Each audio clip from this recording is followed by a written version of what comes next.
Hi everyone! Kumusta kayong lahat? O, tingnan yung pa-outfit natin. O, parang saan punta tayo ng market. Tapos mamili tayo ng ingredient kay bukas. Mag-gather yung pamilya ni Saki. Yung dadalhin ko is dessert. So magawa tayo ng tiramisu at cheesecake mamaya. Yan yung bag natin. Tapos ito yung pa-outfit natin. Magpunta sa market. Pero umulan. Kaya magpunta na sana ako, umulan man. So, antay-antay muna tayo. So, ito yung pa-OTD natin for today. Ang lakas ng may ringla ko ba. Mag-bike man sana ako. Kaya na mag-bus tayo. Ayoko mag-bike pag may ringla. So, yan. Kinulot ko yung ating book. Ating pa-jacket, oh. Para magpunta ng opisina. Tapos yung pa-bag natin. Magkain yan siya kasama yung best friend niya. Very puting din siya. Uy! Just catching my breath. Why? Because I jacked up the okay. staircase. It's okay, you don't have to go on. We can go now. Oh. Okay. It's quite rainy, by the way. Oh, yeah. Half peaches. €2. I'm gonna put that in the cheesecake. 120 peso. That's cheap. Well, cheaper than the other store. Yeah. So, nagbus tayo kay ulan. Pangit ng weather, oh. Ulan. Nainis talaga ako kay yung bus hindi pala dumaan sa station. Hindi pala dumaan sa sa city. Dumiretso sa station. Hay, kainis. Sana naglakad na lang ako.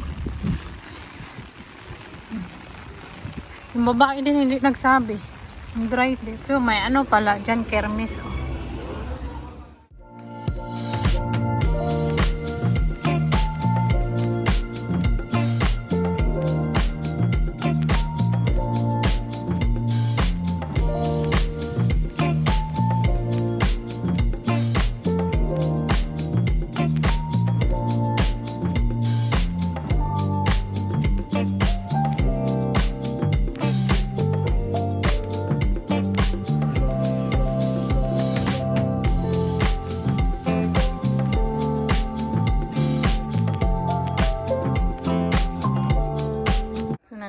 Nandito na tayo sa Greek.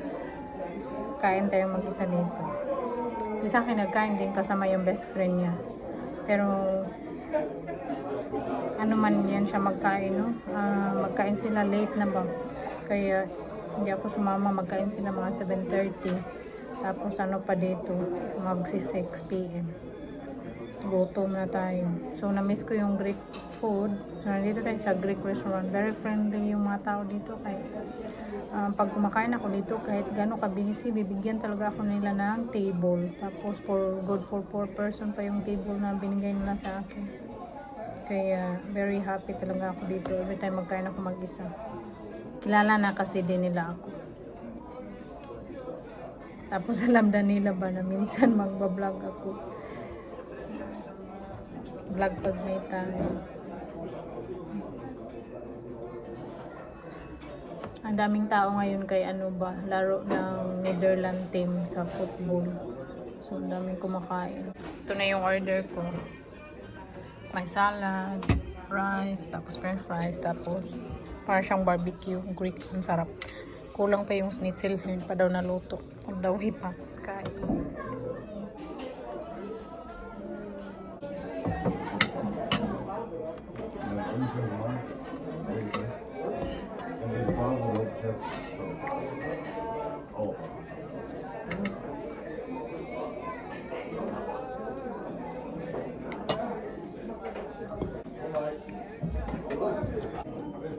Nog een cadeautje voor jou. Oh ja, dat is niet zo. Dank u wel. Smakelijk. Schnitzel na luto.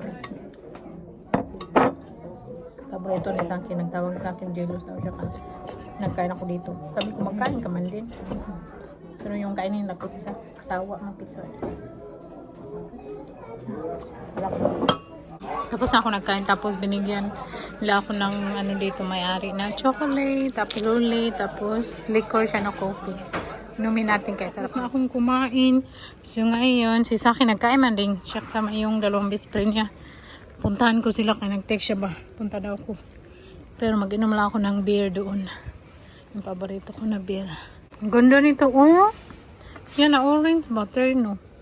Tapos yung dress na yung ganda. Pangkasal. Yan suot natin pag kasal tayo ulit. Char. Kasal. Kasal, no? Kahit kasal o hindi, basta importante, nagmahal kayo sa isa't isa. At sinecure yung both side, okay na yan, no? Pero, syempre, every girl naman, nag-dream magpakasal. Tsaka, napunta to kay Lasaki, oh. Pakita ko sa inyo, kaya hindi man lagi ko ito pinakita dito lagi. Pareho lang ba? Mabuwak na tayo nito, eh. Okay lang yan, eh, para may mablog tayo, no? Kaysa wala kayong tingnan. Moy dito. Hindi ako ng mangga doon. 4 na, man to siya, apple mango. 4, 3 euro 50 cents. Nabasa natin. Tapos nagbili ako ng money. And resibo. Nabayad ko nito. Yung 3 money. 11 euro. Mahal kasi yung money nila. Kay freshman na niluluto. Mas masarap din kaysa yung nasa supermarket. Mas masarap to. Ito, mix. Lagay natin sa lalagyan natin dito.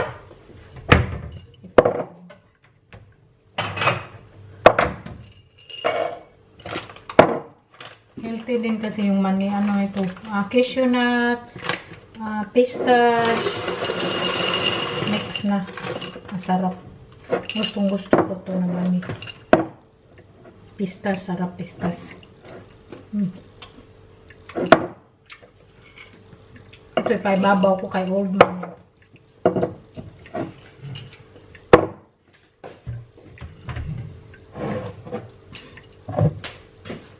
Lalagyan ko sa mani.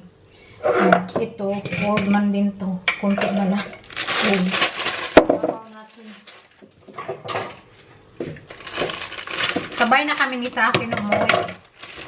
Kasi ka lang ako, hindi na ako nag-inom ng beer doon. Kaya busog na pala ako. Walang malagyan. Tapos ito, konti lang yan. Lagay ko niya, maubusan ni Saki. Paborito ko ni Saki yung may mani na may balat maliliit. Okay, natira ka ng pista. Alam nyo ba? Ito yung mga ganito ko, mga lalagyan ng mga garapon. Ano to siya? Lalagyan ng kape. Na instant coffee ba? Kasi noon, bumili ako ng instant coffee nang wala pa kaming coffee machine. Tapos, tinago ko. May ganito ako 5. Tinago ko lang siya. Tapos, sinugasan ko ng maayos. Yung mga pilit-pilit dito na coffee, ganyan. Tinanggal ko. Tapos, very, talaga siya, very handy kaya may ganito pa. Hindi talaga, di ba? Ito. Binili ko siya. Ganito ako 5. Yung 2, walang laman. Gamit mo. Hindi mo na kailangan magbili. Yung malaki ng kape. Maganda kasi yung nagarapon. So, kaya, naisipan ko din. Wala ko ng cheesecake, tapos tiramisu. Ay, Diyos ko. Ang nakalimutan ko, wala pala akong cream. Buti na lang yung isang supermarket dito yung nasa likod, 10 PM mag-close. Magbili ako ng cream. So, gawin ko muna to ang ating cheesecake bago magbili tayo ng pagkatapos. Lagi ko sa oven. Maglakad ako. Magbili ng cream para hindi masayang. So, gawin muna natin ating cheesecake. Nag-melted butter na ako. Nagawa ko ng cheesecake kasi para may pagpilian sila ba. Hindi ko alam kung lahat ng tao kain ng tiramisu kasi yung tiramisu yan ba? May coffee tapos may liquor pa ba ito? So yun. Para mixture sa tiramisu yung cheesecake ko ng coffee na okay na yan. Lagay natin yung mascarpone.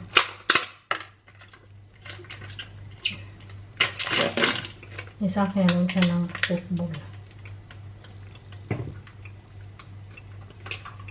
Ganyan ko. Madami yung gawin ko. Okay. Sabi niya sa akin, tiramisu lang daw yung gawin ko. Nagawa na ako ng cheesecake. Kaya, baka yung mga bata. Ayaw kumain. Hindi naman yung mga bata, no? Mga teenager na ba? Ayaw ng tiramisu kasi may coffee. Tapos may, ano, gawa na tayo ng dalawa. Daming para to sa tiramisu na cream mix ko. Dami kong hugasin. Mag-bake. So, yung cheesecake na luto na. Pinalamig ko dito. Bukas ko nalagyan niya ng topping. Fingers. Lummy fingers. Ang pangalan nito, lummy finger ba? Yung lady finger. I-submerge mo lang siya sa coffee na espresso. Tapos may ano na yan siya. Nilagyan ko ng vanilla at coffee liquor.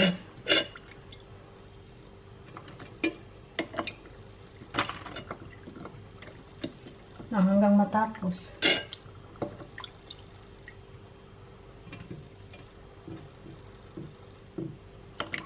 Sana masarapan yung mga kapatid ni sa akin ito. Kasi first time kong magdala ng tiramisu sa kanila. Ang cheesecake, hindi pa din nila nakain yung cheesecake ko. Kasi hindi pa sila nakapunta dito. Dito sa apartment na tinitirahan namin, hindi pa sila nakapunta. Ko alam, sabi ko kay sa akin, na-invite ko sila. Sabi niya, maya na daw, mamaya, bahala siya. Parang ayaw man niya makita yung mga kapatid niya. Buti na lang, nagdesisyon siya, magpunta siya this time sa pag-gather nila.